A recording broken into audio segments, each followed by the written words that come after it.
Normally നിങ്ങൾ ഒരു കണ്ണട പർച്ചേസ് ചെയ്യാൻ മറ്റുള്ള ഐവെയർ സ്റ്റോറിലേക്ക് പോയി കഴിഞ്ഞാൽ ആദ്യം നിങ്ങൾ ഒരു ഫ്രെയിം ചൂസ് ചെയ്യണം, അതിനൊരു എമൗണ്ട് നിങ്ങൾ പേ ചെയ്യണം. പിന്നീട് നിങ്ങളുടെ പവർ ഏതാണോ ആ ലെൻസ് നിങ്ങൾ ചൂസ് ചെയ്യണം, അതിന് മറ്റൊരു എമൗണ്ട് കൂടി നിങ്ങൾ പേ ചെയ്യണം. അഡ്വാൻസ്ഡ് ആയിട്ടുള്ള ഡ്രൈവെക്സ് ലെൻസ് ഒക്കെ ചൂസ് ചെയ്യുന്ന സമയത്ത് 3000 രൂപ മുതൽ മുകളിലോട്ടേക്ക് വരും, ഡിപ്പെൻഡിങ് നിങ്ങളുടെ നമ്പർ അനുസരിച്ച്. അതുപോലെ തന്നെ progressive digital blue coating lens ഒക്കെ ചൂസ് ചെയ്യുന്ന സമയത്ത് 4000 രൂപ മുതൽ മുകളിലോട്ടേക്ക് വരും, ഡിപ്പെൻഡിങ് നിങ്ങളുടെ നമ്പർ അനുസരിച്ച്. അപ്പോൾ ടോട്ടലി ഈ ഒരു എമൗണ്ട് നിങ്ങൾ പേ ചെയ്യേണ്ടി വരും ഒരു കണ്ണടക്ക്.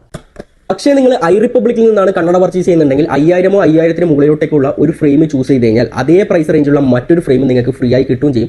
ഈ രണ്ട് ഫ്രെയിമിലേക്കും നിങ്ങളെ പവർ ഏതാണോ ആ ലെൻസ് കംപ്ലീറ്റ്ലി ഫ്രീ ആയിട്ട് ഞങ്ങൾ പ്രൊവൈഡ് ചെയ്യും. പ്രോഗ്രസീവ് ആണെന്നുണ്ടെങ്കിൽ ബ്ലൂ കോട്ട് ഡിജിറ്റൽ പ്രോഗ്രസീവും, സിംഗിൾ വിഷൻ ആണെന്നുണ്ടെങ്കിൽ ഡ്രൈവെക്സ് ഡിജിറ്റൽ ലെൻസും നിങ്ങൾക്ക് ബൈ വൺ ഗെറ്റ് വൺ ആയി കിട്ടുന്ന രണ്ട് ഫ്രെയിമിലേക്കും ഞങ്ങൾ കംപ്ലീറ്റ്ലി ഫ്രീ ആയിട്ട് നിങ്ങൾക്ക് പ്രൊവൈഡ് ചെയ്യും. ചുരുക്കി പറഞ്ഞാൽ നിങ്ങൾ മറ്റുള്ള ഐവെയർ സ്റ്റോറിൽ പോയിട്ട് ഒരു കണ്ണട വാങ്ങുന്ന വിലക്ക് നിങ്ങൾക്ക് 2 കണ്ണട കിട്ടും. അതും 1 ഇയർ വാറണ്ടി ഞങ്ങളുടെ ഫ്രെയിംസിന് പ്രൊവൈഡ് ചെയ്യും. അത് നിങ്ങളതിന് ഫിസിക്കൽ ഡാമേജ് ആയപ്പോഴും ഞങ്ങൾ ഫ്രീ ആയിട്ട് റീപ്ലേസ് ചെയ്തു. നിങ്ങളുടെ ഫ്രണ്ട് സർക്കിളും ഫാമിലി സർക്കിളും ഉള്ള കണ്ണട ഉപയോഗിക്കുന്ന ആൾക്കാർക്ക് ഈ വീഡിയോ ഇപ്പോൾ തന്നെ ഷെയർ ചെയ്ത് കൊടുത്തു, അവർക്ക് യൂസ്ഫുൾ ആവും. അതുപോലെ തന്നെ സ്പെക്സ് റിലേറ്റഡ് ഇൻഫോർമേറ്റീവ് വീഡിയോസിനെ ഞങ്ങളുടെ പേജ് ഇപ്പോൾ തന്നെ ഫോളോ ചെയ്ത് വെച്ചു. ഞങ്ങളുടെ സ്റ്റോറിന്റെ ലൊക്കേഷൻ വരുന്നത് I Republic first floor opposite Dhanalakshmi hospital, Kannur. കൂടുതൽ എന്തെങ്കിലും അറിയണമെങ്കിൽ താഴെ കാണുന്ന ഈ നമ്പർ ഇപ്പോൾ തന്നെ കോൺടാക്ട് ചെയ്യുന്നു.